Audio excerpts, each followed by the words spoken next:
The night before my housewarming, the ocean wind pressed against the glass like it wanted to come inside. I was lighting candles along the dining table when my phone buzzed once, sharp and bright against the quiet. It was from my mother. We'll skip it. Lila just moved into her condo. You understand? No greeting. No period at the end. Just words that cut through the room sharper than any draft. I stared at the screen, the light flickering across the silverware I'd laid out for 12 guests. I typed nothing back. My thumb hovered, then lowered the phone onto the table. The flames trembled. One of the candles dripped wax onto the linen, a slow white tear spreading into the fabric. I blew them all out. A knock came from the hallway. Dan, my father, didn't knock that softly. It was just the air returning after the wind. I stood there, listening to the house I had built, breathe. The house had taken me 10 years. 10 years of sketches, blueprints, loans, arguments, and nights spent at a drafting table until the sky outside turned pink. Every inch of cedar and glass had passed through my hands. Every inch had cost something. The phone buzzed again. A second message. Shorter. Tell Lila congratulations when you see her. As if I'd be there. I turned the phone face down. Its screen left a faint rectangle of light across the wood. My reflection cut through it, dim and thin. Across the table, 12 chairs stood in perfect alignment, each one measured, balanced, equal. The kind of precision my mother used to call obsessive. She'd said once, "You don't build homes, Eve. You build boxes." Maybe she was right. Maybe boxes were safer. The sea shifted outside, throwing moving shadows against the walls. My hand brushed the edge of the cedar table, the one I'd refinished myself. It felt steady. I wasn't. The phone vibrated again, once more, and then stopped. I didn't check. I knew the silence that came after would last longer. In the reflection, I could almost see her expression, Marla's patient, satisfied look. The same one she wore when she'd cancel plans in the past birthdays, recitals, every small thing that was supposed to be mine. When I was 9, she'd missed my first exhibit at the school fair. She'd said, "We can't all have attention. Sweetheart." That line had followed me for decades. Tonight, it returned. The difference was, this time, I didn't want her attention.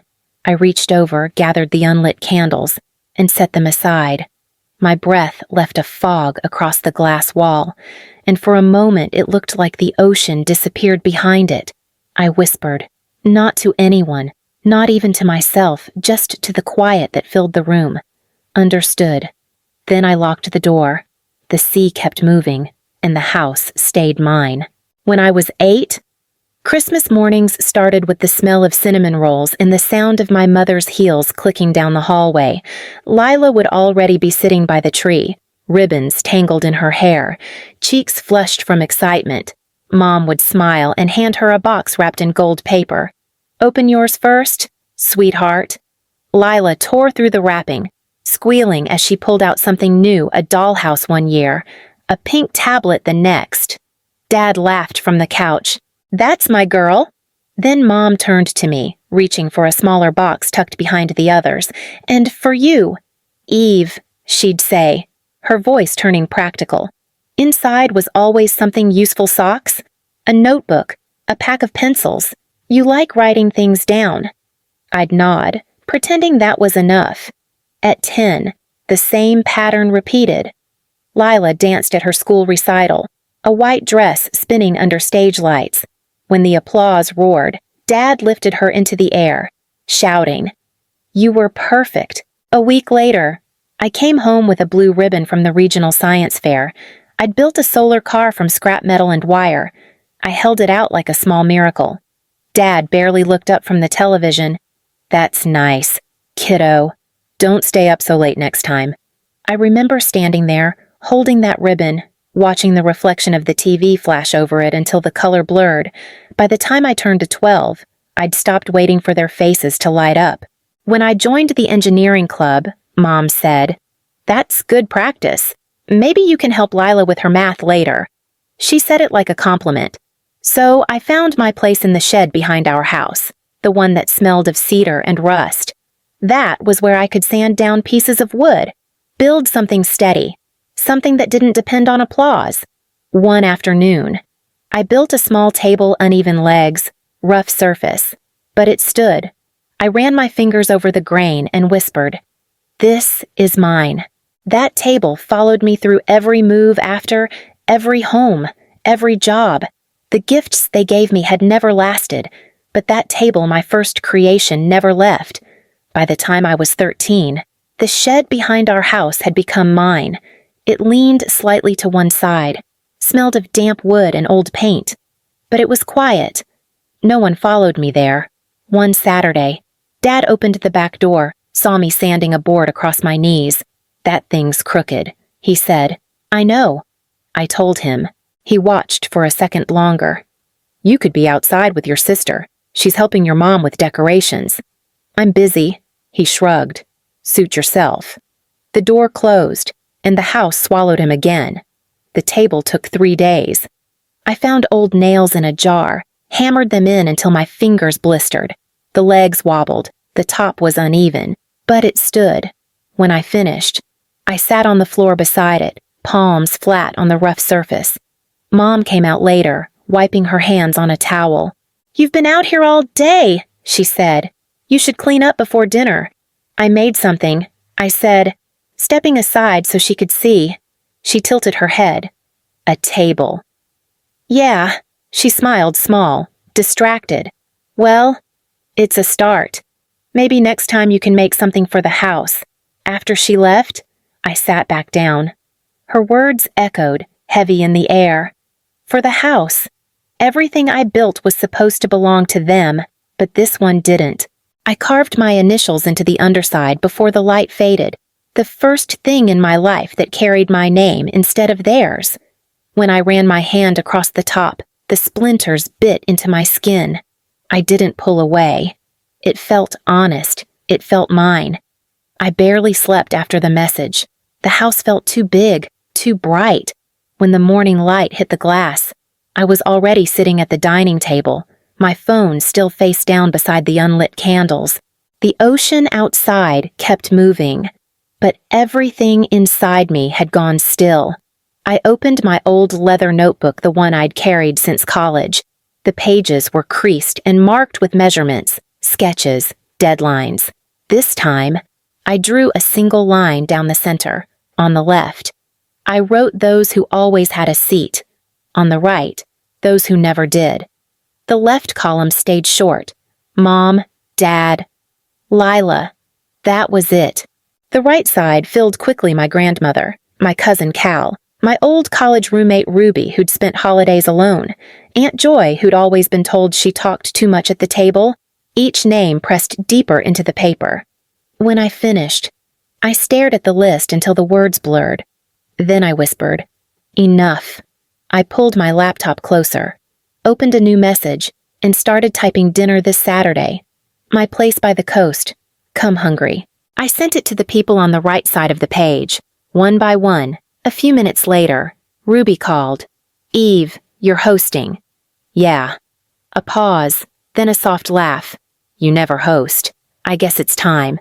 Cal texted next. "You sure you want me there? I do." I wrote back. By noon, half had replied, yes. I looked around at the house, the long table, the clean walls, the light spilling across the floor. It was supposed to be a space for family, but maybe that word needed new rules. I closed the notebook and whispered the thought out loud, tasting it like something new. I'm not waiting to be invited anymore. The words didn't sound angry. They sounded final. I stood, rolled my sleeves up, and began moving chairs. The symmetry felt different now. Each place I set wasn't for approval, it was for belonging. By Friday morning, the house was alive again, boxes of linens stacked in the hallway, the scent of wood polish lingering in the air. I moved through each room with a clipboard in hand, checking measurements as if it were another project instead of a dinner. The delivery truck arrived first. The driver asked, "Where do you want these in the great room?" I said, "Line them up." 12 chairs, equal distance apart. He looked at me, half smiling. You an architect or something? Something like that. When he left, I adjusted every chair until the gaps between them matched exactly. No head seat, no hierarchy, just a long stretch of cedar reflecting the afternoon light. I sent a message to Clara, the local chef who'd agreed to cater on short notice. Dinner starts at 7. Keep the menu simple: salmon, thyme, lemon. She replied within minutes. Got it. You want help plating or just delivery? Stay, I wrote back. It's more than a dinner. By mid-afternoon, the house filled with quiet movement. Clara unpacked her ingredients while I placed candles in a straight line down the center of the table. She glanced around. What kind of event is this? Eve? I hesitated, adjusting a candle that leaned slightly left. A table for people who stopped being invited. She didn't ask again. She just nodded and went back to work. As the light faded, I climbed a stepladder to hang strings of warm bulbs across the beams. My hands shook only once when I caught sight of my phone on the counter. It was still silent, still full of messages I hadn't opened. Nora called around 6. Heard you're having guests, she said. Word travels fast. Not that fast. You texted your aunt. Remember, I smiled faintly. I did. You sound calm, she said. That's new. I'm not calm, I admitted. I'm done. Nora was quiet for a moment. Done waiting. Exactly. Then make it count. When we hung up, I stood at the center of the room. The air smelled like lemon and salt, like something clean. I touched the edge of the cedar table, the same gesture I'd done since I was 13. Everything felt ready. By nightfall, the house glowed softly from within. I looked at the 12 chairs and imagined each one filled, every face turned toward the ocean, the same horizon that once made me feel small. Now it just looked open. The first headlights curved up the hill just after 7. Through the glass wall, I saw silhouettes stepping from their cars, voices I hadn't heard in years mixing with the hum of the ocean. Ruby arrived first, holding a small bottle of wine. You actually did it, she said, eyes wide. I did, I replied. Cal followed, laughing nervously. You remember how long it's been since anyone invited me to a family dinner, I remember, I said. That's why you're here. Inside. Clara moved quietly through the kitchen, her calm presence keeping the air steady. The smell of thyme and roasted salmon filled the room. Aunt Joy came last, her steps slow but sure. She held a pie wrapped in a towel. Homemade, she said, setting it down. Didn't want to show up empty-handed. You never did, I told her. We gathered around the table, 12 seats in all. No one reached for the head. There wasn't one. For a moment, no one spoke. Then Ruby whispered, It's beautiful. Cal nodded. Feels fair. I smiled, lighting the candles one by one. The flames reflected in the glass, multiplying until it looked as if the whole horizon were burning softly. As we ate, conversation rose and fell like waves' laughter, stories half finished, silences that didn't hurt. Clara poured wine, her sleeves rolled to her elbows, and said to no one in particular, I haven't seen a room like this in years. What kind of room, I asked. One where everyone fits. Her words stayed with me as the night stretched on. The sea outside turned black, the candles burned low, and for once the house felt complete, not because anyone had finally come, but because everyone finally belonged. The episode aired the following Thursday. Ruby dragged the white sheet across the terrace and clipped it to the railing while Cal wrestled with the projector. Clara set out plates from the leftover pie. Aunt Joy settled into a chair like she owned the night. Sound up, Ruby said. If I cry, I'm blaming you. You blamed me when you passed freshman calculus. I said. That was justified, she shot back. The opening music rolled. A narrator's voice came in smooth and certain. When designer Eve Hart built her coastal home in Carmel, she imagined a table where everyone had a seat. Aunt Joy glanced at me. Pleased. They said it right. On screen. I moved through the kitchen with quiet hands, setting silverware, aligning chairs. Clara's voice drifted from the background of the footage, one where everyone fits. They kept the line. She wiped a thumb along the rim of a glass now, embarrassed. I did not know they were filming that. I did! I said, you meant it. Cal leaned forward, elbows on knees. Look at that table. No head seat. They are going to talk about that. They already are, Ruby said, phone buzzing in her palm. People are posting clips. That narrator is eating out of your hand. The show cut to a close-up of my notebook. 12 names, penciled in. The camera found the title I had written without thinking. 12 seats. The narrator read it as if it mattered. Fairness. My own voice said over the image, is not decorative. It is structural. No one spoke. The line hung there, heavier than it sounded when I recorded it months earlier. Aunt Joy broke first. There's your thesis. Clara nodded. There's your life. I gripped the arm of the chair. My phone buzzed once, then again, rapid and insistent. I did not look down. The episode showed our dinner, Ruby laughing, Cal telling a story with his hands, Aunt Joy passing bread with both elbows on the table like a quiet rebellion. Then the credits rolled, and someone somewhere decided the night should end. Applause spread across the terrace. I stood to collect plates, but Ruby took them from me. Stay still for 1 minute, she said. Let it land. My phone would not stop. A new message slid across the screen before I could power it down. From Marla. We just watched. Call me right now. Another arrived on top of it. You made us look cruel. Cal read my face. Bad, he asked. Predictable, I said. Aunt Joy set her glass down. You do not have to answer tonight. I know. The phone vibrated again. Dan, this time. This is a misunderstanding. Your mother is upset. Ruby's jaw set. He always narrates her feelings like a weather report. Clara reached for the bottle and topped everyone off but me. Say what you need to say when you can hear yourself, she said. More messages stacked. You embarrassed us. The neighbors will call. Why would you do this? You should have warned us. We deserved a chance to explain. Call me now. I switched the phone to silent and put it in the drawer beside the stove. The act felt small and absolute. Aunt Joy touched my shoulder. Truth does not need an escort, she said. It gets where it's going. I am tired, I said. You are allowed. The guests thinned. Cal hugged me twice and promised to bring his mother next time. Ruby held on longer. They will try to rewrite it, she said. Stay on your draft. After the last car left, the house went quiet. Clara stacked the plates. Do you want help with the kitchen, she asked. Leave it, I said. She wiped her hands on a towel.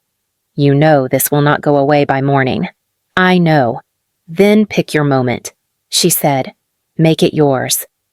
When she was gone, I stood alone in the kitchen, the drawer humming faintly with the phone still alive. I opened it and looked anyway.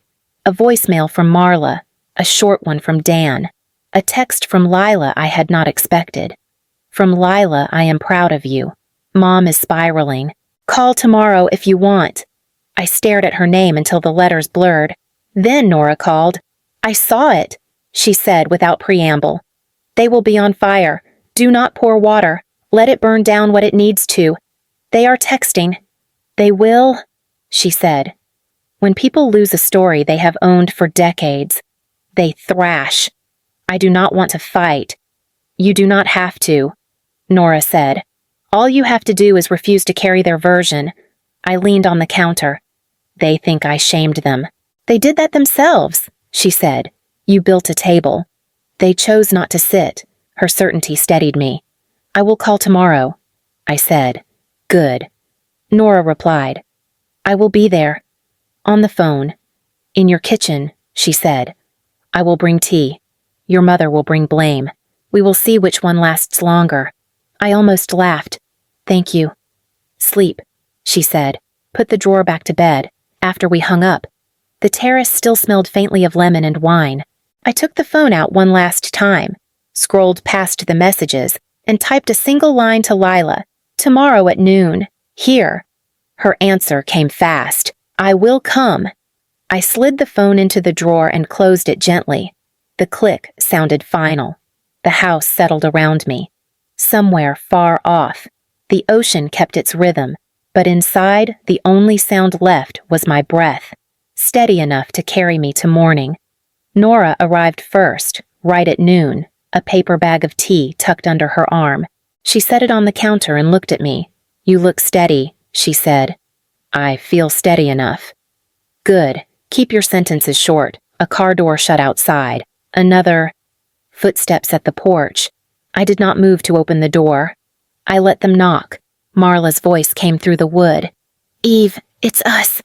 I unlatched the deadbolt and stepped back. She entered with Dan behind her, Lila trailing close. Marla's smile was tight. "You could have met us halfway," she said. "I do not enjoy surprises." "You texted me a surprise last week," I said. "We are even?" Dan lifted his hands. "Let's keep this civil." Nora folded her arms. "Then begin with the truth." Marla's gaze flicked to her. "Hello?" "Nora, you look well." "I am," Nora said. "Say what you came to say." Marla turned to me. "We watched that program. You know it misrepresented us. It made it sound as if we excluded you. That is not what happened. You sent a message," I said. "You told me you would skip my housewarming because Lila moved. The words are still on my phone." Dan cleared his throat.